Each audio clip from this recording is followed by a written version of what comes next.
Sir एक अत्यंत महत्त्वाचा निर्णय आणि तुमच्यासारख्या अनेक संघटनांची अनेक दशकांची जी मागणी आहे ती आज केंद्र सरकारने पूर्ण केली आहे। पहिली प्रतिक्रिया काय?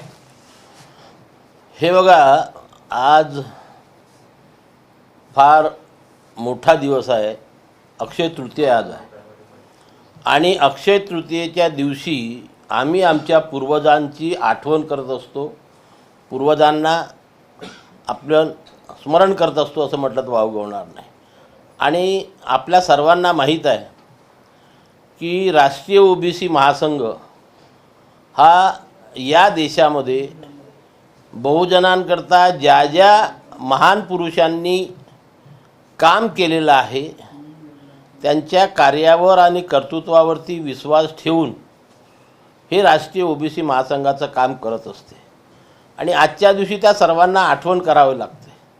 आणि आज या दिवशी जी पूर्ण देशातल्या ओबीसी समाजाची प्रमुख मागणी होती, पूर्ण देशामध्ये राष्ट्रीय ओबीसी महासंघ असो किंवा इतरही ओबीसीसाठीच्या उत्थानाकरता काम करणाऱ्या संघटना असो, सर्वांनी मिळून मागच्या 10 वर्षापासून या देशाच्या विविध राज्यामध्ये जाऊन ओबीसीचा आवाज जो उठवला आणि बुलंद केला आणि संपूर्ण देशातनं ओबीसीची जातनिहाय जनगणना करण्यात यावी व ते आता 9 शेड्यूलमध्ये टाकण्यात यावी ही मागणी केंद्र सरकारला मान्य करावी लागली। आणि आज केंद्र सरकारने तशा प्रकारचा निर्णय घेऊन पूर्ण देशामध्ये ओबीसींची जातनिहाय जनगणना करण्याचा जो एक महत्त्वपूर्ण निर्णय घेतलेला आहे तो खरंच या देशातील संपूर्ण ओबीसी समाजाला दिलासा देणारा आहे, न्याय देणारा आहे म्हटलं तर वावगं होणार नाही।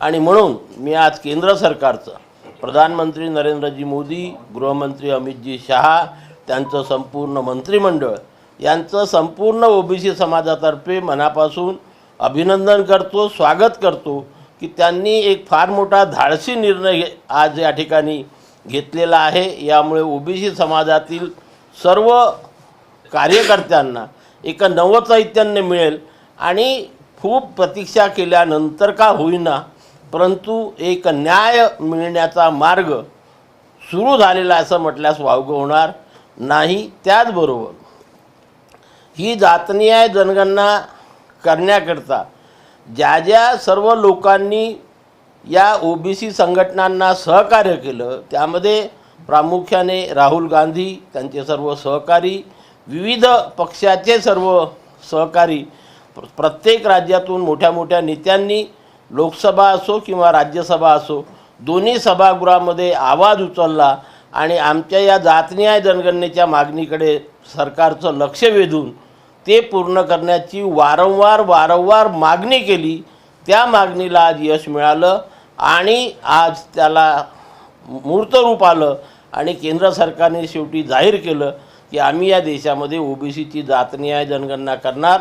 म्हणून मी आपल्या माध्यमातून पुनश्च एकदा या देशाचे प्रधानमंत्री नरेंद्रजी मोदी, गृहमंत्री अमितजी शहा आणि त्यांचं संपूर्ण मंत्रिमंडळ यांचं संपूर्ण ओबीसी समाजातर्फे मनपूर्वक अभिनंदन करतो, स्वागत करतो। आतापर्यंत जनगणना आणि ॲक्च्युअल आकडे समोर नसल्यामुळे मग विविध सरकारी योजना असो किंवा आरक्षण असो कुठंतरी त्याच्यामध्ये मेळ घातला जात नव्हता, तारतम्य नव्हता, ती एक जी गोष्ट आहे किंवा तो असमतोल जो आहे जो दिसत नव्हता पण होता तो आता दूर होईल? नाही, नक्कीच। आपण बघा, मी वारंवार आपल्या माध्यमातून एक गोष्ट केंद्र सरकारच्या निदर्शनामध्ये आणून देत होतो की जेव्हा ओबीसी समाजाला या देशाच्या संविधानाप्रमाणे सोयी आणि सवलती देण्यात याव्या अशी मागणी ही जोर धरत होती, आग्रहाने जोर धरत होती आणि केंद्र सरकार असो किंवा राज्य सरकार असो ती मागणी मान्य करत नाही अशा लक्षात आल्यावरती आम्ही न्यायालयाशी संपर्क करत होतो, ते मग उच्च न्यायालय असो किंवा सर्वोच्च न्यायालय असो।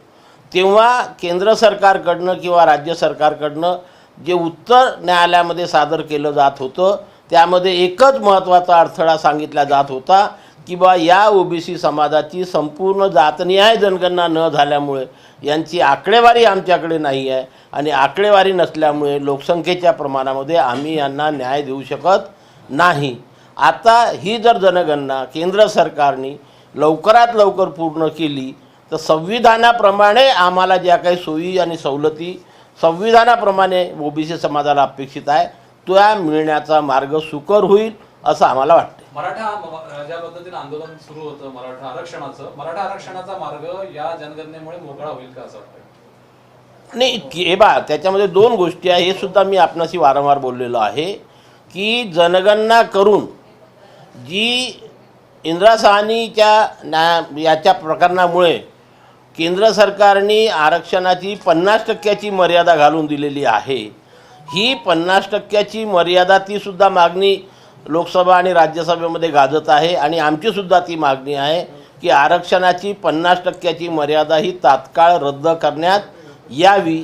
या जनगणना झाल्यानंतर किंवा त्या तत्पूर्वीसुद्धा जर केंद्र सरकारने 50% मर्यादा शिथिल केली रद्द केली तर मराठा आरक्षणाचा मार्गसुद्धा मोकळा होऊ शकतो. वडेट्टीवार म्हणताय बिहारच्या निवडणूक आहे म्हणून ही घोषणा केली नसावी, निदान निवडणुकीपुरती मर्यादित ही घोषणा नसावी असं त्यांची टीका आहे.